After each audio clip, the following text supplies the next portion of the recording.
अभ्यारण्य जयमंडली जब देख लेते हैं। नल सरोवर पक्षी अभ्यारण्य कहाँ है? गुजरात में है। नल सरोवर पक्षी अभ्यारण्य कहाँ है? गुजरात में। और नागरहोल राष्ट्रीय पार्क ये कर्नाटक में है। नागरहोल राष्ट्रीय पार्क कर्नाटक में है। केबुल लामजाओ विश्व का तैरता एकमात्र है नेशनल पार्क और ये लोकटक झील के पास में स्थित है मणिपुर में। और संगाई हिरण के लिए प्रसिद्ध है। केबुल लामजाओ संगाई हिरण के लिए प्रसिद्ध है। महावीर स्वामी अभ्यारण्य ललितपुर में है। कैमूर अभ्यारण्य ये मिर्ज़ापुर और सोनभद्र की सीमा पे है। कैमूर अभ्यारण्य मिर्ज़ापुर और सोनभद्र में है। किशनपुर वन्यजीव अभ्यारण्य लखीमपुर खीरी। किशनपुर वन्यजीव अभ्यारण्य लखीमपुर खीरी। चंदौली राष्ट्रीय उद्यान कहाँ है? महाराष्ट्र में है। चंदौली राष्ट्रीय उद्यान महाराष्ट्र में है। कालीसर नेशनल पार्क कहाँ है? हरियाणा में। चंद्रप्रभा वन्यजीव चंदौली यूपी के चंदौली में है। चंद्रप्रभा वन्यजीव। चंद्रशेखर आजाद जिसे नवाबगंज भी कहते हैं पश्चिम बिहार उन्नाव में है। सोहागी बरवा महाराजगंज में है। बिसन यानी राजबरी नेशनल पार्क त्रिपुरा में है। जल्दापाड़ा नेशनल पार्क कहाँ है? पश्चिम बंगाल में। जल्दापाड़ा पश्चिम बंगाल। जल्दापाड़ा पश्चिम बंगाल। मुल्लेम गोवा है। चित्रागुंडी पक्षी अभ्यारण्य तमिलनाडु में। चित्रागुड़ी तमिलनाडु। उधवा पक्षी अभ्यारण्य झारखंड में। उधवा पक्षी अभ्यारण्य कहाँ है? झारखंड में। पटना पक्षी एटा यूपी के। तो पटना पक्षी अभ्यारण्य यूपी के एटा में है। जयप्रकाश नारायण सुराहताल पक्षी अभ्यारण्य बलिया में है। ताडोबा अंधेरी टाइगर रिजर्व कहाँ है? महाराष्ट्र में। ताडोबा अंधेरी टाइगर रिजर्व महाराष्ट्र में। ताडोबा अंधेरी महाराष्ट्र में है। दम्फा टाइगर रिजर्व मिजोरम में। दम्फा टाइगर रिजर्व मिजोरम में। दम्फा मिजोरम। पेंच 2 राज्यों में है, एमपी और महाराष्ट्र में। पेंच एमपी महाराष्ट्र में। तो कौन सा ऐसा नेशनल पार्क पूछेगा जो 2 राज्यों में जिसका विस्तार, तो पेंच हो गया। अमनगढ़ बाघ अभ्यारण्य यूपी के बिजनौर में है। अमनगढ़ बाघ अभ्यारण्य यूपी के बिजनौर में है। कालक्रम देख लेते हैं। सबसे पहले जिम कॉर्बेट नेशनल पार्क के बाद कान्हा का स्थापना हुआ था, फिर काजीरंगा है, फिर साइलेंट वैली है। बखीरा पता है संत कबीर नगर। विजय सागर पक्षी विहार कहाँ है? महोबा हमीरपुर में। विजय सागर पक्षी विहार महोबा हमीरपुर में। सुरहाताल बलिया में। क्रोएशिया प्लिट्विस झील नेशनल पार्क कहाँ है? यूनेस्को की विश्व धरोहर का हिस्सा है। समुद्री राष्ट्रीय पार्क कच्छ की खाड़ी गुजरात जामनगर में है। समुद्री राष्ट्रीय पार्क कहाँ है? ये कच्छ की खाड़ी में अवस्थित है। समुद्री राष्ट्रीय पार्क कच्छ की खाड़ी में अवस्थित है, गुजरात के जामनगर में। इंतानकी नेशनल पार्क कहाँ है? नागालैंड में। Intanki national park Nagaland. Intanki national park Nagaland में। सिरोही नेशनल पार्क मणिपुर में। सिरोही नेशनल पार्क कहाँ है? मणिपुर में। Sirohi national park Manipur. Ganga dolphin century कहाँ है? सुल्तानपुर भागलपुर में है। तो गंगा डॉल्फिन सेंचुरी कहाँ खुला है? बिहार भागलपुर सुल्तानपुर में। भारतीय पशु अनुसंधान संस्थान कहाँ है? बरेली में। भारतीय पशु अनुसंधान संस्थान बरेली में। भारतीय पशु अनुसंधान संस्थान बरेली में। पक्षी सेंचुरी कहाँ है? ये भरतपुर में है। राष्ट्रीय डेयरी अनुसंधान संस्थान करनाल में पता है। भितरकनिका ये कहाँ है? उड़ीसा के ये ब्राह्मणी और बैतरणी नदी के मध्य में स्थित है। भितरकनिका अभ्यारण्य उड़ीसा के किन 2 नदियों के डेल्टा पे अवस्थित है? ब्राह्मणी और बैतरणी के डेल्टा पे अवस्थित है। ऑलिव रिडले कछुए के प्राकृतिक निवास के लिए प्रसिद्ध है। भगवान महावीर नेशनल पार्क कहाँ है? गोवा में है। भगवान महावीर नेशनल पार्क गोवा में। भगवान महावीर नेशनल पार्क गोवा में। सुखवा सेंचुरी चंडीगढ़। सुखवा सेंचुरी चंडीगढ़। भारत का वह अभ्यारण्य जिसमें हाथियों की सबसे अधिक संख्या पाई जाती है, तो काजीरंगा। भारत का वह अभ्यारण्य जिसमें हाथियों की सबसे अधिक संख्या पाई जाती है, तो काजीरंगा है। वैसे हाथी सबसे ज़्यादा कर्नाटक में, फिर असम में, फिर केरल में पाए जाते हैं। राजीव गांधी नेशनल पार्क कर्नाटक में है और संजय एमपी में। जंगल महल कहाँ है? पश्चिम बंगाल में। जंगल महल पश्चिम बंगाल में है। चिनार वन्यजीव विहार केरल में। चिनार वन्यजीव विहार कहाँ है? केरल में। Rohilla national park Himachal Pradesh. Rohilla national park Himachal Pradesh. जीवाश्म नेशनल पार्क एमपी में है। जीवाश्म नेशनल पार्क कहाँ है? एमपी में। जीवाश्म नेशनल पार्क एमपी में। पाखल वन्यजीव अभ्यारण्य कहाँ है? तेलंगाना में। पाखल वन्यजीव अभ्यारण्य तेलंगाना। शिकारी देवी हिमाचल प्रदेश में। शिकारी देवी हिमाचल प्रदेश में। वन विहार नेशनल पार्क कहाँ है? भोपाल एमपी के भोपाल में। वन विहार नेशनल पार्क एमपी के भोपाल में। उसके बाद सिंगलीला ये कहाँ है? पश्चिम बंगाल में है। नीलगिरी बायोस्फीयर रिजर्व का हिस्सा कौन सा नहीं? तमिलनाडु आंध्र प्रदेश कर्नाटक केरल में। तो आंध्र प्रदेश नीलगिरी बायो रिजर्व का हिस्सा नहीं है, बाकी तमिलनाडु कर्नाटक और केरल में है। 2012 में इसे विश्व विरासत स्थल के रूप में घोषित किया था। ग्रेट इंडियन बस्टर जिसे सोन चिरैया भी कहते हैं, ये इसके कृत्रिम प्रजनन के लिए संरक्षण प्रजनन केंद्र की स्थापना कहाँ की गई? तो जैसलमेर में की गई है। तो ग्रेट इंडियन बस्टर के लिए संरक्षण प्रजनन केंद्र की स्थापना जैसलमेर में की गई है। राष्ट्रीय उद्यान लॉयल टेल्ड मकान यानी सिंह पुच्छ बंदर का गृह आवास कौन सा? शांत घाटी में। तो राष्ट्रीय उद्यान कौन सा राष्ट्रीय उद्यान है जहाँ पे नहीं राष्ट्रीय उद्यान है लॉयन टेल्ड मैकॉक का गृह कहाँ है? शांत घाटी में।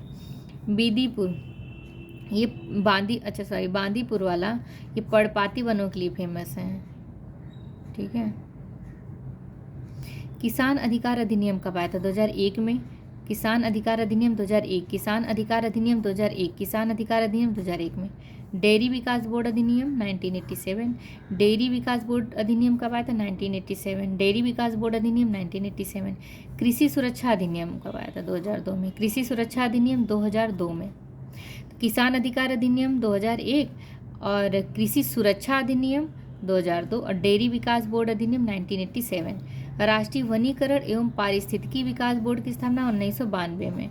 राष्ट्रीय वनीकरण एवं पारिस्थितिकी विकास बोर्ड की स्थापना 92 में।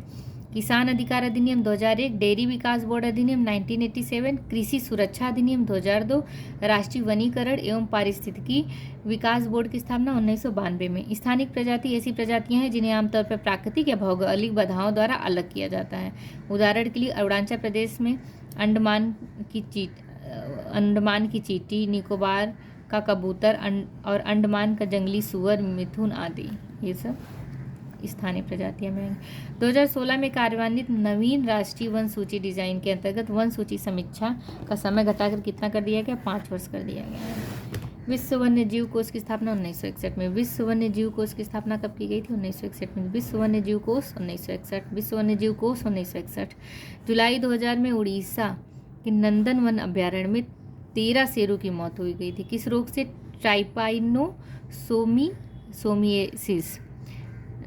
ट्राइपाइनोसोमिएसिस रोग के कारण मौत हो गई थी। भारत का सबसे बड़ा जीवनशाला कहाँ है? कोलकाता में। भारत का सबसे बड़ा जीवनशाला कोलकाता में। भारत का वन्य जीव संस्थान कहाँ है? ये देहरादून में। भारत का वन्य जीव संस्थान देहरादून में। अच्छा, विश्व वन्य जीव दिवस कब मनाया जाता है? तो 3 मार्च को। विश्व वन्य जीव दिवस 3 मार्च को। जल दिवस 22 मार्च को। स्वास्थ्य दिवस 7 अप्रैल को। विश्व जल दिवस 22 मार्च को, स्वास्थ्य 7 अप्रैल। सेब कार्यक्रम स्टार्ट किया गया था गिद्धों के संरक्षण के लिए। गिद्ध प्रजनन केंद्र कहाँ है? हरियाणा के पिंजौर में है। गिद्ध प्रजनन केंद्र हरियाणा के पिंजौर में है। कौन सा नगर वृक्षारोपण में विशिष्टता रखता है? तो वालपराई। तमिलनाडु के कोयम्बटूर में है वालपराई।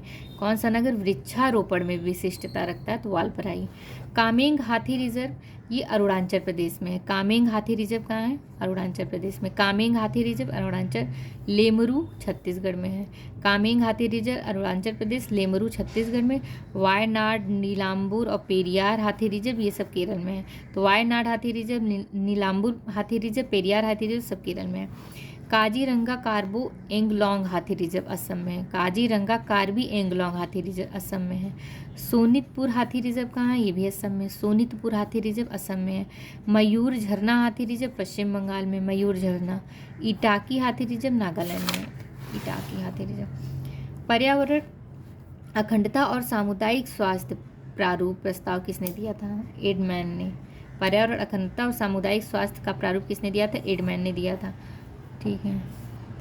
पर्यावरण को कई पार्ट में डिवाइड किया गया, जैसे भौतिक पर्यावरण, सांस्कृतिक पर्यावरण और जैविक पर्यावरण, संज्ञात पर्यावरण। ऑप्शन में था परिचालन पर्यावरण, ऑप्शन में वो गलत होगा।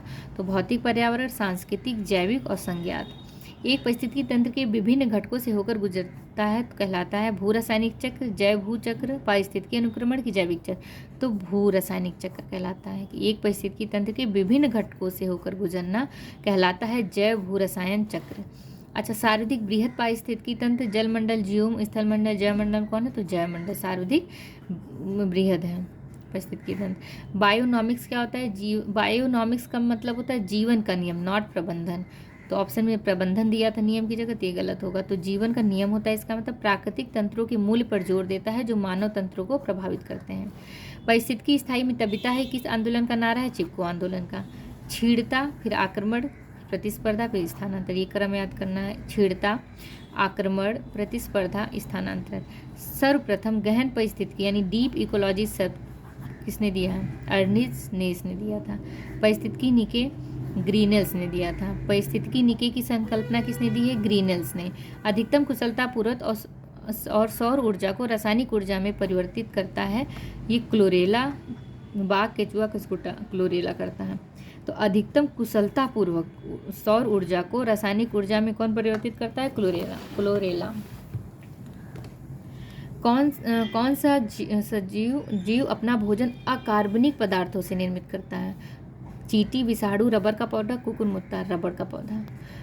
तो कौन सा जीव अपना भोजन अकार्बनिक पदार्थों से निर्मित करता है? तो रबर का पौधा हो गया। हाइड्रोजन सल्फाइड प्रदूषक का मुख्य स्रोत क्या है? हाइड्रोजन सल्फाइड प्रदूषक का मुख्य स्रोत है सड़ता हुआ वनस्पति एवं पशु पदार्थ। सड़ते हुए वनस्पति एवं पशु पदार्थ हाइड्रोजन सल्फाइड प्रदूषक के मुख्य स्रोत हैं। अच्छा, जो स्मॉग है ये वायुमंडल में किसकी उपस्थिति के कारण होता है? नाइट्रोजन तथा सल्फर की ऑक्साइड के कारण। नाइट्रोजन और सल्फर की ऑक्साइड के कारण। पराबैंगनी जो विकिरण है वो पराबैंगनी विकिरण की अभिक्रिया से क्या पैदा होता है? ओजोन पैदा होता है। किसके साथ करता है पराबैंगनी विकिरण अभिक्रिया? ऑक्सीजन के साथ, तो ओजोन का निर्माण होता है। यूट्रोफिकेशन वायु प्रदूषक नहीं, जल प्रदूषण है। जब न्यूट्रिएंट्स की मात्रा जल में ज़्यादा हो जाती है तो उसे यूट्रोफिकेशन कहते हैं। उसमें ऑक्सीजन की कमी हो जाती है तो जीव जंतु मरने लगते हैं। सर्वाधिक अम्लीय वर्षा कहाँ होता है? नॉर्वे में। एरोसॉल जलवायु परिवर्तन करने की क्षमता रखते हैं क्योंकि एरोसॉल लघु तरंगी एवं अवरक्त कीड़ों से अन्योन्य क्रिया करते हैं। ये दोनों कथन से एक दूसरे की सही व्याख्या भी कर रहे हैं। सर्वाधिक खतरनाक रेडियोधर्मी प्रदूषक कौन सा है? इसमें से फास्फोरस, सल्फर 35, कैल्शियम 40, स्ट्रोंटियम 90, तो यही है। तो सबसे खतरनाक रेडियोधर्मी प्रदूषक पूछे स्ट्रोंसियम 90, स्ट्रोंसियम 90। द्वितीयक प्रदूषक फार्मल्डिहाइड को, NO2 को, परऑक्सी एसिटाइल, नाइट्रेट, फैन, ओजोन, ये सब द्वितीयक प्रदूषक में आएगा। अच्छा, 2016 में पर्यावरण मंत्रालय उद्योगों के प्रदूषण भार के आधार पर उर्वरकों को 4 रंगों में वर्गीकृत किया था। रेड श्रेणी, ऑरेंज श्रेणी, ग्रीन श्रेणी और वाइट श्रेणी। इसी में एक ऑप्शन था नीला श्रेणी दे दिया गया था, तो नीला श्रेणी नहीं है, 4 रंग में डिवाइड किया गया था। रेड, ऑरेंज, ग्रीन और वाइट। रेड श्रेणी 60 या उससे अधिक का PI स्कोर रहेगा। ऑरेंज श्रेणी 41 से 59 ऑरेंज श्रेणी में आएगा। ग्रीन श्रेणी 21 से 40 और वाइट श्रेणी 0 से 20। मत्स्य, उभयचर, स्तनधारी कवक में सर्वाधिक जैव विविधता किसकी है? कवक की पाई जाती सर्वाधिक जैव विविधता। भारत सरकार और नॉर्वे सरकार ने मिलकर जैव विविधता नीति एवं कानून के केंद्र की स्थापना कहाँ पे किया है? चेन्नई में किया है। अच्छा, राष्ट्रीय जैव विविधता प्राधिकरण की स्थापना कब किया गया था? तो स्थापना 2003 में किया गया था। मुख्यालय कहाँ है? चेन्नई में। राष्ट्रीय जैव विविधता प्राधिकरण की स्थापना 2003 में, मुख्यालय है चेन्नई। और ये इसका स्थापना क्यों किया गया? राष्ट्रीय जैव विविधता जो अधिनियम था हम लोग पढ़ते 2002 का, उसके प्रावधानों को लागू करने के लिए इसकी स्थापना की गई थी, राष्ट्रीय जैव विविधता प्राधिकरण की। जैव विविधता का सबसे महत्वपूर्ण पहलू क्या है? भोजन है, औषधि है, औद्योगिक उपयोग है कि पारिस्थितिकी तंत्र का निर्वहन है? तो ये होगा पारिस्थितिकी तंत्र का निर्वहन है। कौन सा हरित गैस नहीं, ऑर्गन ग्रीन हाउस गैस नहीं होता है? जलवायु परिवर्तन का अंतर शासकीय पैनल की स्थापना IPCC की स्थापना 1988 में हुई थी। मुख्यालय है जिनेवा में। हरित जलवायु कोष कब बना था? COP16 के दौरान बनना था। आर्टिकल 11 के तहत इसकी स्थापना की गई थी। ये 2010 में हुआ था COP16 कानकुन में, मैक्सिको के कानकुन में। क्रायोजेनिक संकेतक के तहत क्रायोजेनिक संकेतक क्या है? I score. किस आर्थिक सर्वेक्षण में पहली बार धारणीय विकास और जलवायु परिवर्तन का नवीन अध्याय जोड़ा गया था? 2011-12 में। 2011-12 में। क्योटो प्रोटोकॉल 2001 में अमेरिका हट गया था और 2010 में कनाडा बाहर हो गया था क्योटो प्रोटोकॉल से। हाइड्रोकार्बन विजन 2025 किससे संबंधित है? पेट्रोलियम उत्पादों के संग्रहण से। हाइड्रोकार्बन विजन 2025 किससे संबंधित है? पेट्रोलियम उत्पादों के संग्रहण से। कौन शक्ति व खाद दोनों दे सकता है? बायोगैस संयंत्र। इसका मुख्य संगठक है ये मीथेन और कार्बन डाइऑक्साइड। बाकी अवशिष्ट पदार्थ के रूप में नाइट्रोजन और फॉस्फोरस की यौगिक को निकालता है जो कि उर्वरक के रूप में बाद में उपयोग में लाया जाता है। ब्रिटलैंड आयोग 1987 में आया था। ब्रिटलैंड आयोग 1987 में आया था। जारी किया था इसने एक पत्र आवर कॉमन फ्यूचर के नाम से। क्लब ऑफ रोम के द्वारा जो जारी किया गया था। The limit to growth report ये कब का है? 1972 का। कार्डिनो प्रोटोकॉल बायोसेफ्टी के लिए है। और स्टॉकहोम अनवरत जैविक प्रदूषण से संबंधित है। भारत में पर्यावरण मंत्रालय किस वर्ष स्थापना हुई थी? पर्यावरण मंत्रालय की तो 1985 में। Indian institute of ecology and environment कहाँ अवस्थित है? न्यू दिल्ली में। इसकी स्थापना 1980 में किया गया था। कहाँ पे? न्यू दिल्ली। भारतीय वनस्पति शोध संस्थान कहाँ है? लखनऊ में। भारतीय वनस्पति शोध संस्थान कहाँ है? लखनऊ में। यूपी में वन महोत्सव कब मनाया जाता है? 1 जुलाई से 7 जुलाई के बीच में।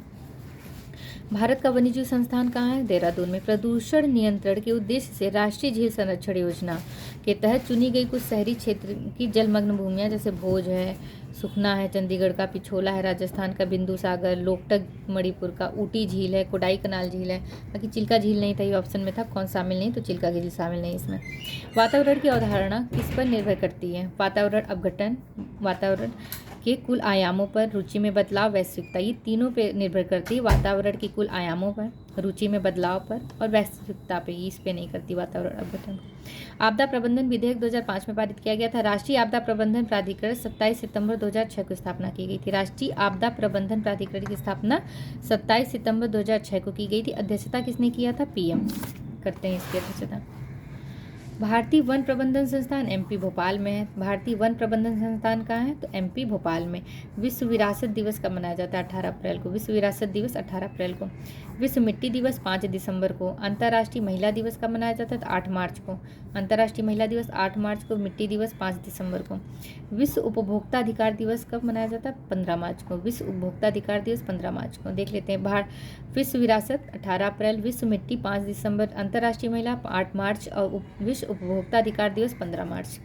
इको मार्क प्रमाण पत्र कौन देता है?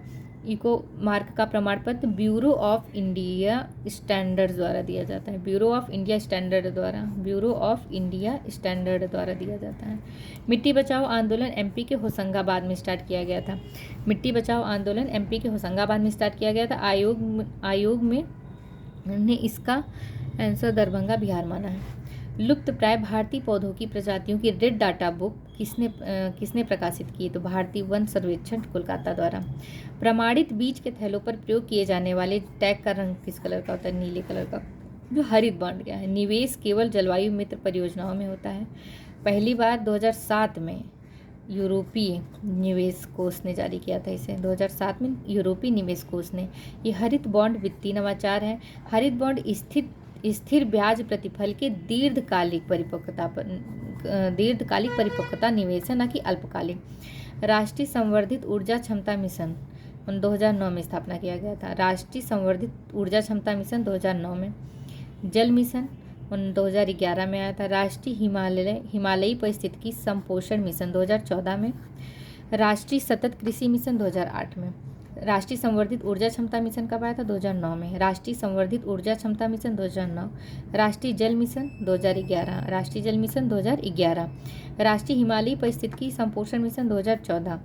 राष्ट्रीय हिमालयी परिस्थितिकी संपोषण मिशन 2014, ये पता है। लियोपोल्ड मैट्रिक्स किससे संबंधित है? लियोपोल्ड मैट्रिक्स संबंधित है पर्यावरण अधिप्रभाव आकलन विधि से। पर्यावरण अधिप्रभाव आकलन विधि से। जब बायोस्फीयर रिजर्व दिया एडवर्ड सुएस के द्वारा। Ecosystem Tansley. Ecology Ernest Haeckel. जैव विविधता वाल्टर जी रोजन। विश्व वन्यजीव दिवस 3 मार्च को। और हेकिस्टोथर्म पौधे कब उगते हैं? बहुत कम तापमान पर उगते हैं, तो उसको हेकिस्टोथर्म पौधे कहलाते हैं।